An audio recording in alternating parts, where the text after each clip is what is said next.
এই এপিসোডে আমরা খালি টেক্সটের বিভিন্ন ইফেক্টস এবং ফিচার্স নিয়ে কাজ করব। সো আপনার পাওয়ার পয়েন্ট স্লাইডে টেক্সট নিতে হলে প্রথমে আপনাকে উপরে বাম পাশে ইনসার্টে যেতে হবে, ইনসার্ট ট্যাবের আন্ডারে। সো ইনসার্ট ট্যাবে ক্লিক করলে দেখবেন যে এখানে দুটো অপশন আসছে, টেক্সট বক্স এবং ওয়ার্ড আর্ট। আমি পার্সোনালি ওয়ার্ড আর্ট চুজ করতে বলবো বিকজ এখানে এডিটিংয়ের অনেক বেশি ফ্লেক্সিবিলিটি থাকে। সো ওয়ার্ড আর্ট সিলেক্ট করলাম। আপনার কাছে বেশ কিছু টেমপ্লেট ডিজাইন দেওয়া থাকবে। আমার সাজেশন থাকবে সবসময় একদম বেসিকটা নিয়ে শুরু করেন, তাহলে কাজ আসলেই শিখবেন। সো বেসিক একটা টেমপ্লেট চুজ করলাম, আমাদের একটা টেক্সট চলে আসলো। এখন মনে করি আমি টাইপ করলাম পাওয়ার পয়েন্ট প্রো। এখন প্রথমে একটা জিনিস খুবই ইম্পর্টেন্ট জিনিস, সিলেকশনের জিনিস, যে জিনিসটা একটু ক্লিয়ার না হলে বাকি পুরো কাজটা যখন আপনি নিজে অ্যাপ্লাই করবেন অনেক কনফিউজিং হয়ে যাবে। সেটা হচ্ছে সিলেকশন। আমি যখন পুরোটা ড্র্যাগ করলাম, আমি কিন্তু বক্সটাকে সিলেক্ট করলাম, আমি টেক্সটকে সিলেক্ট করি নাই। বক্সকে সিলেক্ট করার পর যখন আমি ভিতরে মাউসের বাটন ড্র্যাগ করবো, লেফট বাটনটা, তখন আমি টেক্সটটাকে সিলেক্ট করছি। সো অনেক সময় আপনি যখন ড্র্যাগ করলেন, আপনি বক্সটাকে সিলেক্ট করলেন। সো কোনো কিছু অ্যাপ্লাই করলে, মনে করেন আপনি কালার চেঞ্জ করলেন, আপনার বক্সটা কালার চেঞ্জ হচ্ছে, টেক্সটে কোনো জিনিস চেঞ্জ হচ্ছে না, বিকজ আপনি বক্সটাকে সিলেক্ট করেছেন। কিংবা মনে করেন আপনি বক্সটাকে, টেক্সটটাকে অন্য জায়গায় নেওয়ার চেষ্টা করছেন।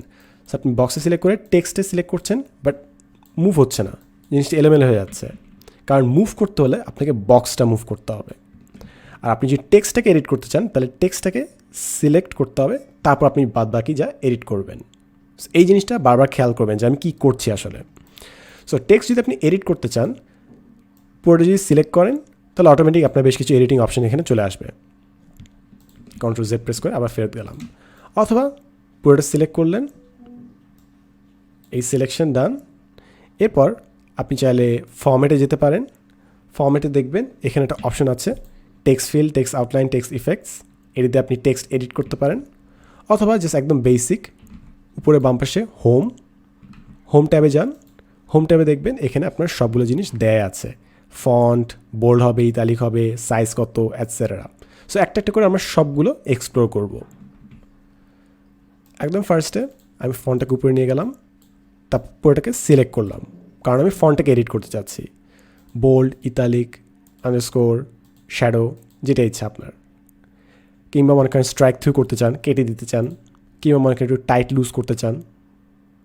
আপনার এখানে সবসময় দেখবেন নিচে আরেকটা এক্সট্রা অপশন থাকবে, ওটা ক্লিক করলে আপনি আরও একটু কাস্টমাইজেশন করার অপশন পাবেন। এরপর আছে হচ্ছে আপার কেস। এই এক্সাম্পলগুলো একটু ভেঙে দিই, এই তিনটা এক্সাম্পল কী হয়।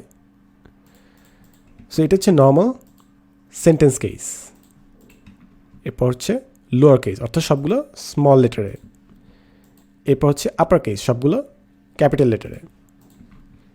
এরপর হচ্ছে ক্যাপিটালাইজ ইজ ওয়ার্ড, সো সবগুলো শব্দর প্রথম ক্যারেক্টারটা জাস্ট ক্যাপিটালাইজ হবে। আর last of all toggle case. So আপনি ক্যাপস লক অন করে করছেন নাকি অফ করে করছেন, সেটার উপর নির্ভর করছে যে এটা কেমন আসবে। সে জাস্ট ওলট পালট হয়ে যাবে আর কি, যেটা ক্যাপিটাল ছিল ওটা স্মল হবে, এবং যেটা স্মল ছিল ওটা ক্যাপিটাল হয়ে যাবে আর কি। এবার আসি আপনার শেপ ইফেক্টস অ্যান্ড কালার্সে। সো এটা সিলেক্ট করলেন, আপনি এখানে শেপ দিতে পারেন। মনে করেন ইয়েলো দিচ্ছেন, সায়ান দিচ্ছেন, কিংবা দেখেন এখানে কিন্তু চেঞ্জ হচ্ছে না, বিকজ আমি টেক্সটটাকে সিলেক্ট করি নাই। টেক্সটটা সিলেক্ট করলাম, তারপর ক্লিক করলে এবার দেখেন আপনার চেঞ্জ হচ্ছে। এই এখন আপনি যদি টেক্সটের ফন্টের কালারটা চেঞ্জ করতে চান, তাহলে টেক্সটে সিলেক্ট করুন, তারপর এখানে ফন্ট আছে, ফন্টের কালার চেঞ্জ করুন, যেটা ইচ্ছে সেটা। এখন মনে করেন আপনি অনেকগুলো ডিজাইন করলেন এবং কোনোটা আপনার পছন্দ হলো না, আপনি চাচ্ছেন সবগুলো ইফেক্ট এখান থেকে সরিয়ে ফেলতে, জাস্ট ক্লিক করেন, পুরোটা সিলেক্ট করেন। এরপর এখানে দেখেন একটা রাবার অপশন আছে, ক্লিয়ার অল ফরম্যাটিং, ক্লিক করলে বুম, আপনার সব ফরম্যাট চলে গেল। এখন যদি আপনি টেক্সটটা বড় করতে চান, সিম্পল, আপনি এখানে যে সাইজ বড় করে ফেলতে পারেন, অথবা জাস্ট ম্যানুয়ালি বড় ছোটো করতে পারেন, কারণ 96-এর বেশি আপনার অপশন দেয় না। কিংবা জাস্ট আপনি কাস্টম টাইপ করে এখানে অপশনটা চেঞ্জ করতে পারেন, বড় ছোটো করতে পারেন। এরপর আসে বাম পাশে ফন্ট। সো এখানে আপনি ফন্ট লাইব্রেরি থেকে যেটা ইচ্ছা পছন্দ করেন চুজ করেন, এবং আপনি বাইরে থেকে ফন্ট dafont.com কিংবা fontsquirrel.com থেকে ডাউনলোড করে ব্যবহার করতে পারেন। সো পার্সোনালি আমি যে সাজেশনটা দিব সেটা হচ্ছে, দেখেন যে গুগল কিংবা ফেসবুক কিংবা বড় বড় কোম্পানিগুলো কোন ফন্ট ইউজ করছে, পারলে ওই টাইপের ফন্ট ইউজ করেন যেগুলো ওয়েবসাইটে ভেঙে যায় না এবং অন্য মানুষ ইউজ করলে তাদের কম্পিউটারে পাওয়া যায়, ওগুলো ইউজ করা বেটার হবে আপনার জন্য যদি আপনি ইনিশিয়ালি স্টার্ট করেন। সো এগুলো হচ্ছে ফন্টে একদম বেসিক। আপনি যদি আরও কিছু ডিটেলসে যেতে চান তাহলে সবসময় খেয়াল করবেন এই যে ট্যাবগুলো আছে এটা ঠিক নিচে ছোটো ছোটো কিছু বাটন আছে, এই বাটন, এই বাটন, এগুলো সবসময় ক্লিক করে এক্সপ্লোর করে দেখবেন, কারণ এগুলোতে অনেক কাস্টমাইজেশনের সুযোগ আছে। অনেক সময় আমি এই বাটনটা ক্লিক করলাম, তারপর আপনাকে এই অপশনগুলোর আরও অনেক কাস্টমাইজেশনের অপরচুনিটি দিচ্ছে। সেগুলো আপনি নিজের টাইমে এক্সপ্লোর করে দেখেন যে কোনটা কী করে। এখন মনে করেন আমি বুলেট পয়েন্টস নিয়ে কাজ করবো এবং অ্যালাইনমেন্টস নিয়ে কাজ করবো, সো একটু বড় টেক্সট নেই। So equal lorem bracket right bracket, basically এইটা টাইপ করে এন্টার প্রেস করলে আপনি অনেকগুলো টেক্সট পেয়ে যাবেন। এই জাস্ট একটা ছোটো লরেম সাব কোড আর কি। সো আমি টেক্সটটা নিলাম, ছোটো করলাম। আমি যে জুম ইন জুম আউট করছি যে নিচে ডান পাশে যে zoom in zoom out, zoom in zoom out, কিংবা জাস্ট কন্ট্রোল প্রেস করে মাউস স্ক্রোল করলে জুম ইন জুম আউট হবে, কন্ট্রোল প্রেস করে। সো আমি পুরো টেক্সটটা নিলাম, এখন সিলেক্ট করলাম। আমি যদি বাম পাশে অ্যালাইন করতে চাই left alignment, middle alignment, right alignment. এবার আপনি যদি হভার করেন তাহলে অনেকগুলো দেখবেন উপরে, এগুলো কিন্তু আপনার এই যে শর্টকাটটা দেখিয়ে দেয়। কন্ট্রোল লেফট প্রেস করলে left aligned, control E press করলে সেন্টার এবং কন্ট্রোল রাইট প্রেস করলে right align. So control left, control right, control ই, এবং বাদ বাকি থাকে হচ্ছে জাস্টিফাই। এটা আপনার টেক্সটকে একদম লাইন বরাবর রাখে দুই পাশে, মাঝখানে হয়তো একটু গ্যাপ ট্যাপ দিয়ে, বাট দুই লাইনটা মেনটেন করবে। এবার আপনি চাইলে এরকম আরও অনেক শর্টকাট এক্সপ্লোর করতে পারেন। ফর এক্সাম্পল মনে করেন এটার উপর হভার করলেন, দেখবেন যে কন্ট্রোল বি আসছে। সো সবগুলোর জন্য শর্টকাট আছে, যে অপশনটা আপনি সবথেকে বেশি ব্যবহার করবেন জাস্ট শর্টকাটগুলো একটু জাস্ট মেমোরাইজ করে নেবেন, কাজ অনেক ইজিয়ার হবে। এখন পুরোটা সিলেক্ট করলাম, টেক্সটটা সিলেক্ট করলাম। এখন মনে করেন আমি এখানে বুলেট পয়েন্টস দিতে যাচ্ছি, সো বুলেট পয়েন্টস ক্লিক করলাম, ক্লিক করলেই বুম আমার বুলেট পয়েন্টস হয়ে গেল। এখন মনে করেন কোনোটা বুলেট পয়েন্ট আপনি চাচ্ছেন না, সো এই পয়েন্টটা সিলেক্ট করেন, আবার ক্লিক করেন, বুলেট পয়েন্ট চলে যাবে। কেউ মনে করেন আপনি সবগুলোকে নাম্বার দিতে চাচ্ছেন, সো নাম্বারে ক্লিক করেন, বুম নাম্বার হয়ে গেল। এখন মনে করেন আপনি জাস্ট একটা সাব ডেটা হিসেবে রাখতে যাচ্ছেন পয়েন্ট 3কে, সেটাকে সিলেক্ট করবেন, এরপর লিস্ট রাইট অ্যালাইন করে দিচ্ছেন, একটু ডান পাশে চলে যাচ্ছে, ডান পাশে চলে যাচ্ছে, ডান পাশে চলে যাচ্ছে, এটা সাব এলিমেন্ট হয়ে যাচ্ছে। কিংবা আপনি যদি এটা জাস্ট বুলেট পয়েন্ট হিসেবে রাখেন, দেখেন কি হয়, রাইট এলিমেন্ট একটা সাব পয়েন্ট হিসেবে চলে আসে জিনিসটা। সো এভাবে আপনি জাস্ট অ্যালাইনমেন্ট ঠিকঠাক রাখতে পারেন, কিংবা জাস্ট পয়েন্টার্স ইউজ করতে পারেন। এটাকে আবার বাম পাশে নিয়ে আসি, ডান।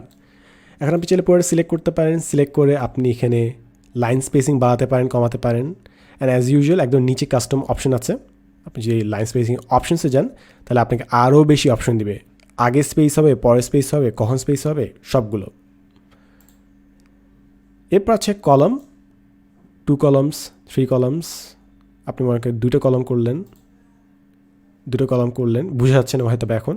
সো আমি মোর কলাম অপশনসে গেলাম, সবসময় দেখবেন নিচে কোনো না কোনো এক্সট্রা অপশন থাকবে বাড়তি কাস্টমাইজেশন করার জন্য। সো মোর কলামসে গেলাম, আমি স্পেসিং একটু বাড়িয়ে দিলাম, তাহলে দেখেন ডিস্টেন্স ক্রিয়েট হলো, আপনার এখানে 2টো কলমে লেখাটা ভাগ হয়ে গেল।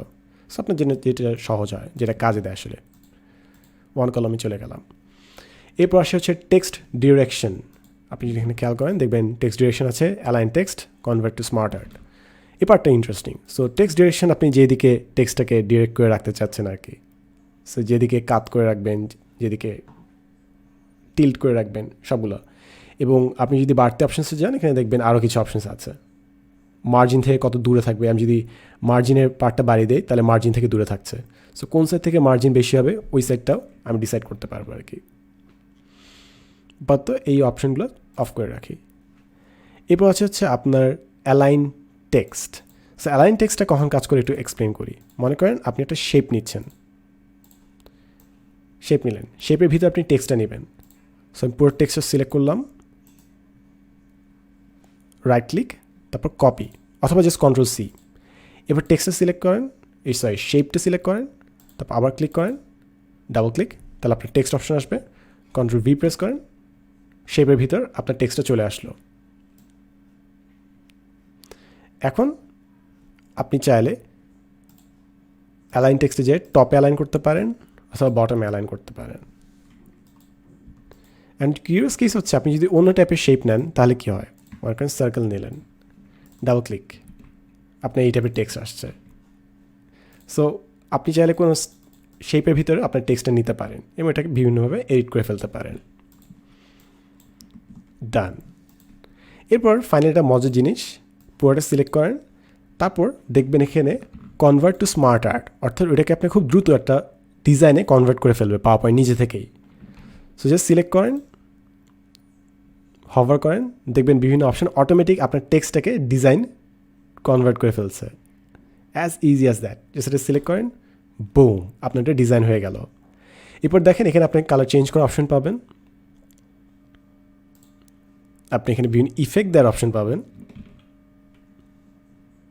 এই ফর্ম্যাটে গিয়ে নিজে পার্সোনালি কালারগুলো চেঞ্জ করতে পারবেন, প্রতিটা এলিমেন্ট চুজ করে চেঞ্জ করতে পারবেন। সো এইভাবে টেক্সটের অনেকগুলো অপশন আছে এবং যদি ফাইনালি আমরা আরেকটু এক্সপ্লোর করি, মনে করেন আরেকটু জিনিস আমরা এক্সট্রা মাইলটা যেতে চাই, পুরো সিলেক্ট করলেন মনে করেন, তারপর এখানে যে ছোট্ট একটা বাটন আছে, এই ছোট্ট বাটনে ক্লিক করবেন ফর্ম্যাটের আন্ডারে, তাহলে দেখবেন ডান পাশে একটা ইন্টার উইন্ডো পপ করে গেল। এখানে টেক্সট অপশনসে যাবেন, টেক্সট অপশনসে গেলাম, এখানে তারপর টেক্সটগুলোকে আরও কাস্টমাইজ করার অপশন আসবে। মনে করেন টেক্সট ফিলে গেলাম, আমি চাইছি গ্রেডিয়েন্ট ফিল হবে, একটু ডিফারেন্ট কালার আমি চুজ করবো। এখানে আমি জাস্ট র্যান্ডমলি দিচ্ছি আর কি, নট নেসেসারিলি এটাই ডিজাইন সেন্সে পারফেক্ট। কারণ ডিফারেন্ট টাইপের একটা গ্রেডিয়েন্ট ইফেক্ট আমি দিলাম, কিংবা মনে করেন আমি পিকচার এখানে ইনসার্ট করলাম, আমি চাইলে পিকচার ইনসার্ট করতে পারি। এখানে ইনসার্ট পিকচার্স গেলাম, তারপর আমি ফাইলে ব্রাউজ করে যে কোনো একটা পিকচার হয়তো আমি এখানে নিতে পারি, প্যাটার্ন দিতে পারি। তারপর আবার এখানে শেপ অপশনসে যে, অর্থাৎ টেক্সটের শেপ অপশনস, ইফেক্ট অপশনস, সেখানে আমি শ্যাডো দিতে পারি, রিফ্লেকশন, গ্লো। আমি জাস্ট দিয়ে যাচ্ছি যে কত অপশন এখানে এক্সপ্লোর করার মতো আছে আর কি। 3D ফরম্যাট, সো যেটা ইচ্ছা আপনি জাস্ট এক্সপ্লোর করে দেখেন। নট নেসেসারি সবগুলো আপনার কাজে লাগবে, বাট এক্সপ্লোর করতে গেলে আপনি অনেকগুলো অপশন মনে হবে যে রেলেভেন্ট কাজে লাগছে। সো এটা অ্যাডভান্সড, বাট আপাতত টার্গেট হবে জাস্ট একটু টেক্সট নিয়ে কাজ করে দেখেন, বিভিন্ন ইফেক্ট নিয়ে করে দেখেন আপনার ডিজাইনটা কেমন আসছে। সো আমি জাস্ট এখানে ক্লিয়ার ফরম্যাট দিই, বুম, আমাদের আবার নর্মাল টেক্সট চলে আসলো। সো এই ছিল হচ্ছে একদম বেসিক টেক্সট টিউটোরিয়াল। টেক্সটের ডিজাইন অ্যান্ড এলিমেন্টসে আরও বহুত কিছু করার অপশন আছে, যেগুলো আমরা অ্যাডভান্স ক্লাসে আরও এক্সপ্লোর করব। এতক্ষণ আপনার সাথে ছিলাম আমি Sadman Sadiq, and as always thanks for watching.